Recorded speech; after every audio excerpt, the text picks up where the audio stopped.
All frucked up, day 27, after working in the yard in the afternoon and then getting inside the house, getting my scale reading for the evening. I inhaled an entire tub of 2% cottage cheese, 2% milk fat cottage cheese. Ate the whole tub with ground black pepper. Took a little break from eating and decided to go out for the evening. Ended up at a riverside restaurant where most of the stuff was deep fried. I got the appetizer platter. It was onion rings, breaded and deep fried, mushrooms, breaded and deep fried, and then cheese curds, breaded and deep fried. So a lot of fat there. I got the steak kebabs, and there was no noticeable fat on the cuts of meat.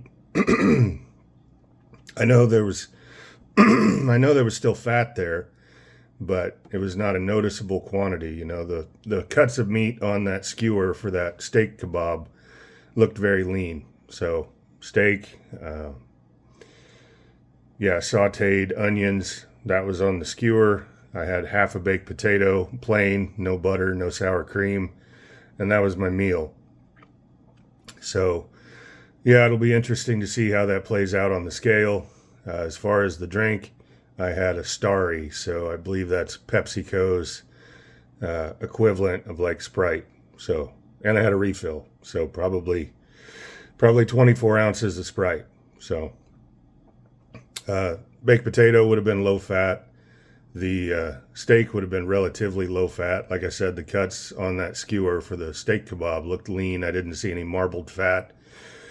Yeah, so the bad thing would have been the deep fried appetizers. But, one night a week I engage in standard American fare. So, yeah, that was my evening, and it'll be interesting to see how that plays out on the scale. Have a good night. See you.